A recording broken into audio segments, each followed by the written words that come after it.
بسم اللہ الرحمن الرحیم۔ بسم اللہ الرحمن الرحیم۔ السلام علیکم ورحمۃ اللہ۔ ناظرین، میں ہوں احسان اللہ منصور۔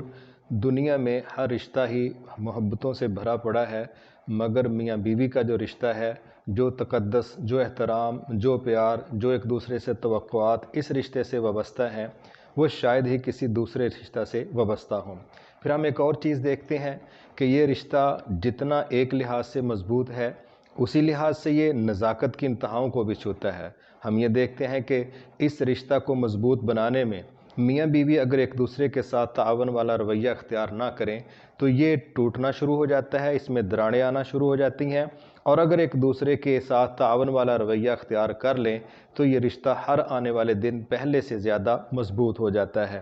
اس رشتے کو بچانا اس لیے بھی بہت زیادہ ضروری ہے کہ اس رشتہ کے ساتھ جہاں اولاد کا مستقبل وابستہ ہوتا ہے، وہیں ایک بہت بڑی شر والی قوت جس کو دنیا شیطان کے نام سے جانتی ہے، ہمیں صحیح احادیث سے پتہ چلتا ہے کہ دنیا میں شاید قتل، ڈکیتی، بدکاری، چغلی، غیبت، یہ اتنے بڑے جرائم اس کے نزدیک نہیں ہیں، ان کی وہ حیثیت اور ویلیو شیطان کے نزدیک نہیں ہے جتنی زیادہ ویلیو کسی فیملی کو اجاڑ دینا، کسی گھر کو برباد کرنا۔ جو شیطان اپنے بڑے شیطان کو یہ رپورٹ جا کے دیتا ہے کہ میں نے فلاں گھر میں دراڑیں ڈال دی ہیں، وہ گھر بکھرنے کے قریب پہنچ گیا ہے، میری کوششوں کی وجہ سے وہ گھر کے اندر فساد کھڑا ہو گیا ہے، تو شیطان اس رویے کو، اس رپورٹ کو سن کے باقی تمام جرائم کے مقابلے میں سب سے زیادہ خوش ہوتا ہے۔ لیکن ہم یہ دیکھتے ہیں کہ بعض اوقات شیطان کے اس منصوبے کی تکمیل میں رشتہ داروں کا بڑا خطرناک کردار ہوتا ہے، سوسائٹی بڑا خطرناک کردار ادا کرتی ہے، قریب رہنے والے دوست بڑا گندا کردار ادا کرتے ہیں۔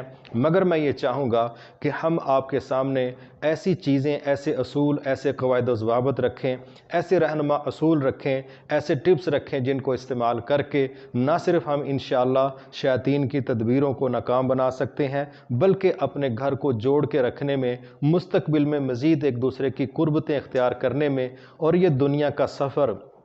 جنتوں تک مکمل کرنے میں انشاءاللہ یہ ٹپس آپ کے لیے بہت بڑی معاون ثابت ہوں گی۔ اسی بنیاد پر ہم ایک سیریل لے کے آ رہے ہیں جس میں ہم ان چیزوں کو ڈسکس کریں گے کہ وہ کون سے اسباب ہیں، اگر ان کو استعمال کر لیا جائے تو میاں بیوی کے درمیان کوئی باہر کا فریق دراڑ پیدا نہیں کر سکتا، اور اگر ہم کچھ احتیاط کا خیال رکھ لیں تو امید ہے کہ ہمارا گھر ٹوٹنے کی بجائے، بکھرنے کی بجائے پہلے سے زیادہ مضبوط ہو جائے گا۔ میاں بیوی ایک دوسرے سے قریب کس طرح ہو سکتے ہیں، ایک دوسرے کے دل میں جگہ کس طرح بنا سکتے ہیں، اور میاں بیوی میں دوریاں پیدا کرنے میں کون کون سے اسباب استعمال ہو سکتے ہیں، معاشرے کا کیا کردار ہے، شیاطین کا کیا کردار ہے۔ میں کہتا ہوں ساری دنیا اپنا کردار ادا کرے، لیکن میاں بیوی اگر آپس میں ایک پیج پر ہو جائیں اور جو چیزیں ہم آپ کے سامنے رکھنے لگے ہیں ان کو انشاءاللہ استعمال کریں تو ہم اللہ کے گھر کی پوری امید کر سکتے ہیں کہ کوئی شیطان، وہ رشتہ داروں میں ہو، وہ دوستوں میں ہو، وہ محلے میں ہو،